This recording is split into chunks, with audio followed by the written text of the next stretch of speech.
You open your phone, no message, no explanation, just silence. You wonder if you did something wrong, if you said too much, if you didn't matter enough. Ghosting doesn't just end a conversation, it makes your mind spin. It leaves a space that screams for answers, and when there are none, your thoughts fill the void in ways you can't control. You've felt it before. That mix of confusion and hurt. The quick scroll through old messages, rereading them like clues in a crime you can't solve. You replay every detail, every word, searching for meaning. And every time you do, the emptiness grows a little larger, more urgent. Ghosting isn't just disappearance, it's a puzzle that your brain refuses to let go. It's not just about rejection. It's about control, or rather, the loss of it.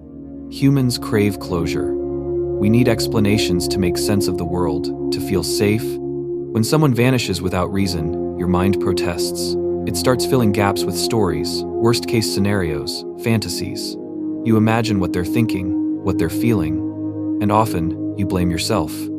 We've all been on both sides without realizing it. Ghosting isn't always cruelty. Sometimes it's fear. Fear of confrontation, fear of discomfort, fear of being judged. It's easier to vanish than to explain, to disappear than to risk conflict. Psychologists call this avoidance behavior. We run from tension because the immediate pain feels worse than leaving someone in uncertainty. But here's the twist most people don't see. Ghosting isn't just about them, it's about you too. The person who disappears isn't always aware of the ripple they create. Your brain, however, is a magnifying glass. Every silence becomes a question mark, every delay becomes a story. And your mind loves stories, especially those with no ending. Think about the last time it happened. You waited, checked your phone, expected a message that never came. Each minute stretched into an hour, anxiety crept in. You felt powerless. And yet, that feeling of powerlessness is strangely addictive. Your brain starts spinning because it's searching for a pattern, a clue, a sense of control in chaos.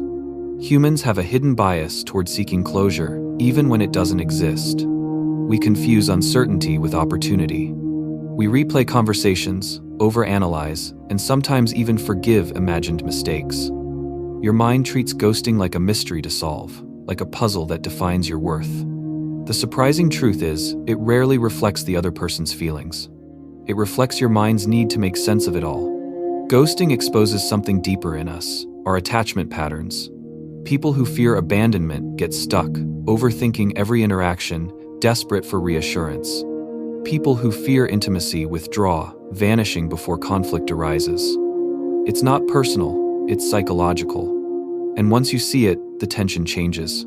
Here's the subtle shift. Realizing ghosting is more about fear than malice. That disappearance says little about your value and everything about their inability to handle discomfort. That insight doesn't explode in your face. It whispers, slow and quiet. But it changes everything. Because suddenly, the waiting doesn't sting as much. The silence doesn't command your attention. You notice a pattern in yourself too. Moments where you might retreat rather than confront, where avoidance feels easier than clarity. Recognizing this isn't judgment, it's observation. It's the first step in choosing differently. You can respond with patience instead of panic. You can let silence exist without letting it control you. And when you internalize this, something shifts in how you move through the world. You carry a quiet power that's invisible but palpable. You no longer scramble for validation in messages that never come. You don't need every explanation spelled out to feel secure. Your presence, your calm, your composed energy becomes magnetic, not because you're hard to reach, but because you're centered in yourself. People will still ghost, they always will, but your reaction becomes deliberate, controlled, silent. You stop giving your energy to things that aren't real or resolvable. You stop letting absence dictate your worth. And in that silence, there's freedom. A subtle authority that others can feel even if they don't see it. Every interaction, every vanishing act becomes a mirror. It reflects not just their fear, but yours too. How often do you avoid discomfort, skip hard conversations, or leave things unresolved? What does your silence say about you? The next time someone disappears, what will you see first, the loss or the lesson? Because the truth of ghosting isn't in the missing messages. It's in the questions that linger, the thoughts you can't shake, the inner dialogue that refuses to quiet. And maybe that's the point. It forces you to look at yourself, at your own patterns, at your own reactions. It's uncomfortable, it's unsettling, but it's real. So next time the screen stays empty, ask yourself, what story am I telling myself? Whose fear am I reflecting? And what might I notice if I just watch the silence without rushing to fill it?